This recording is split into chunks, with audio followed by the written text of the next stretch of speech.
సరేనయ్యా, నిన్నగాక మొన్న ఆ, రాహుల్ గాంధీ, సోనియా గాంధీ వెళ్ళి చైనాతో ఒప్పందం చేసుకొని వచ్చిన సంగతి ఈరోజు వింటున్నాంగా. అగ్రిమెంట్ చేసుకొని వచ్చిన సంగతి ఏం అగ్రిమెంట్ చేసుకున్నారు ఏమన్నా తెలుసా? అగ్రిమెంట్ చేసుకున్నారని తెలుసు, ఇట్లా వాళ్ళతో మాట్లాడుతున్నారని తెలుసు. ఇప్పుడు మీరిద్దరు ఎవరు? ఈ దేశపు ప్రధాని కాదు నువ్వు. మీరిద్దరు పోయి అగ్రిమెంట్ చేసుకోవడం ఏమిటి? ఫండ్స్ కోసం దేన్నైనా అమ్మేస్తావా?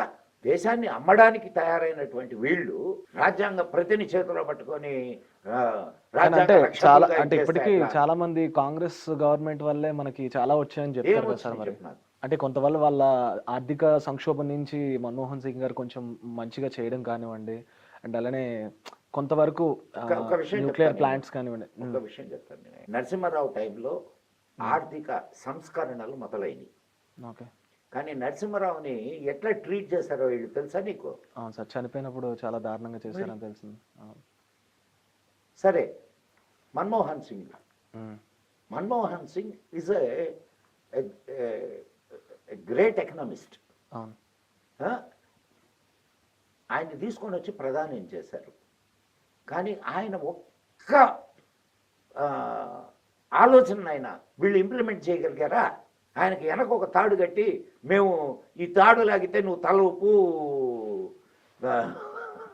మన్మోహన్ సింగ్ గారు ఒక పప్పెట్ ఆయన.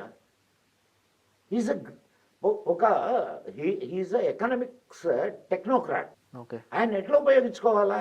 నరసింహరావు ఉపయోగించుకున్నాడుగా, ఆర్థిక సంస్కరణలు తీసుకొని వచ్చాడుగా. ఈయన ఆర్థిక సంస్కరణలు తీసుకొచ్చినటువంటి ఏ వ్యక్తి అయితే ప్రధాని పదవిలోకి వచ్చాడో సంకనాగిపోయింది దేశంలో ఉన్నటువంటి ఈ అంటే ఆర్థిక వనరులన్నీ.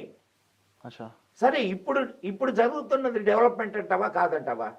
ఇప్పుడు డెవలప్మెంట్ అనిపిస్తుంది కొంతవరకు. ఇన్ఫ్రాస్ట్రక్చరల్ డెవలప్మెంట్ కానీ, రక్షణ శాఖ కానీ, ఆర్థికంగా కానీ. ఆర్థికంగా ఇప్పుడు మనం 5th స్టేజ్లో ఉన్నావా? జీడిపి రేట్ కూడా పెరిగిందని. పెరిగిందా లేదా? 50 సంవత్సరాల్లో ఏం బీకేరీళ్ళు? 11 సంవత్సరాల్లో నీకు ఇన్ని కనిపిస్తుంటే 50 సంవత్సరాల్లో నువ్వు చేసింది ఏంది? సో చాలా చేశారనుకోవడానికి అదేలేండి, ఇంకా చాలా వస్తాయి. అవును, ఇప్పుడు ఎవడున్నా కానీ బేసిక్ ఇవి జరుగుతుంటాయి. నీది చిన్న దేశం కాదు ఇది. ఆర్థికంగా దీన్ని దోచుకోవడానికి ఇప్పుడు జార్జ్ సోరోస్కి ఏం పని? ఈ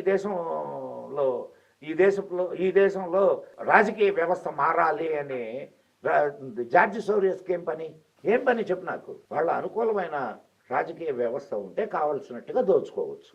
ఏ వెరీ సింపుల్ ఆన్సర్.